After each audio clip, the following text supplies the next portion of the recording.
Hey, Scott Shaw here for Hometown Gold. We're down here at the Paradise Art Center on March 6th for the grand opening of Copy the Masters. It's an art program that's put on every other year. I'm here with Linda Oslin, Kim Victoria, and Allison Paolini, and they are the organizers of this event, and we're going to listen to what they have to say about putting this year's event together.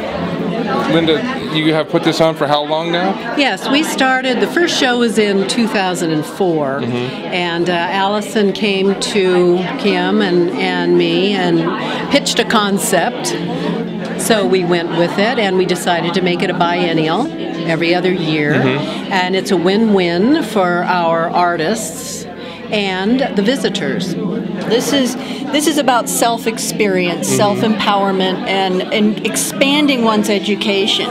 All three of us have copied in the past before we did this as a way of extending our education. It always makes you think a little differently about art when you explore how someone else expressed themselves. Sure.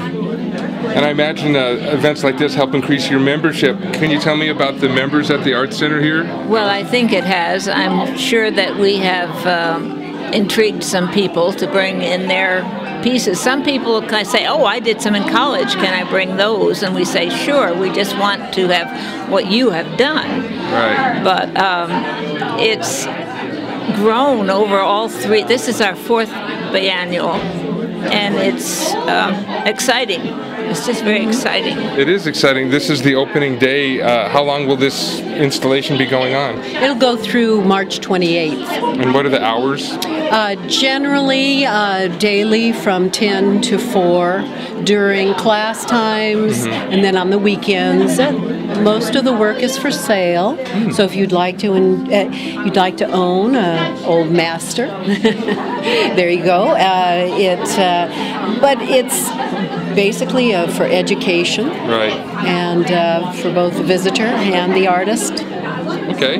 Well, can you tell us how can people find the Art Center? We had a discussion earlier where we said that a lot of people don't even know that Paradise has an art center. It is interesting, and we do get some good press from the Paradise Post quite frequently, which that's wonderful the way they do help us cover our various shows. Right. But we're very close to Pearson, very close to Skyway. We're on Almond, so we're very easy to find, and we've got a lot of marvelous artists in our membership, so we're always looking for new artists to join us and become involved. And we have lots of different shows. Every month it's a different show. You'll have watercolors, you'll have oils and acrylics, you'll have colored pencil, pottery. Right. It's every month a different show. And then we have our Christmas show where it's all affordable. It's all $100 or less. So we have a lot of different shows to help the community and help the artists. Great. Sounds like a lot of fun. Anything else you ladies would like to say to the people of Paradise about the Art Center or this show in general? Well, I'd like to remind people that the Paradise Art Center is the only dedicated gallery in Paradise. And it's a come-to venue to see. And we're unusual because this art center is owned by the membership. Oh, right. Which is unusual. And we not only have shows, but we do have classes. Oh, yes. And we have watercolor, oil, pottery. The pottery department is marvelous. And you can see in the show itself some of the pots and things that people have done. We've gotten them to be very creative this time, going into the cave dwelling time. So it's a wide range of things. Sounds good. Okay, what's the best way to contact if you're interested in taking a class? Come in and get a newsletter. Just come on down. Come on down and get a newsletter. Well, ladies, this is a wonderful show you've put together here. There's some amazing art pieces, and we at Hometown Gold want to wish you success in the installation and the whole time you have it going on here. Best of luck. Well, thank you, Scott. Okay. Thanks, Scott. Sure. Okay, I'm here with Linda at her installation. Can you tell me about it? And I've heard it's sort of an interactive thing. Tell me how that works. Yeah, it is interactive. It's meant to be interactive. Well, I decided to do it actually because when I was researching to find a piece to paint, I saw the chair, Van Gogh's chair, in a book, and I discovered that I had the chair.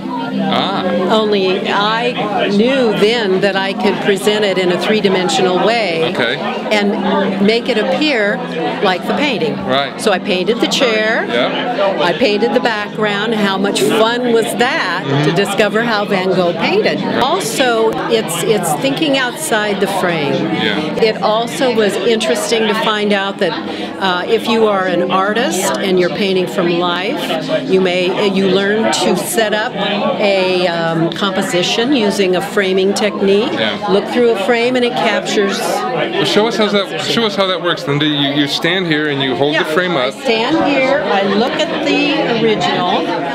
And I line up the elements. I get the frame up to my eye, and I line up the elements in the painting. And pretty soon it comes together as the painting. Right, right. And the frame helped you, looking through it, helped you compose the whole piece. Yes, it does help you compose the whole piece. Very nice. And people can do this when they come down here. They can look at the frame and see what you're seeing. Yes, and some people have called it the avatar effect. Okay, yeah, that makes sense. That makes three-dimensional, right? Sure, it is. It is 3D.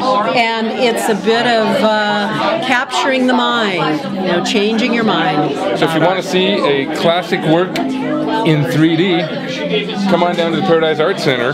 Check out Linda's Van Gogh reproduction.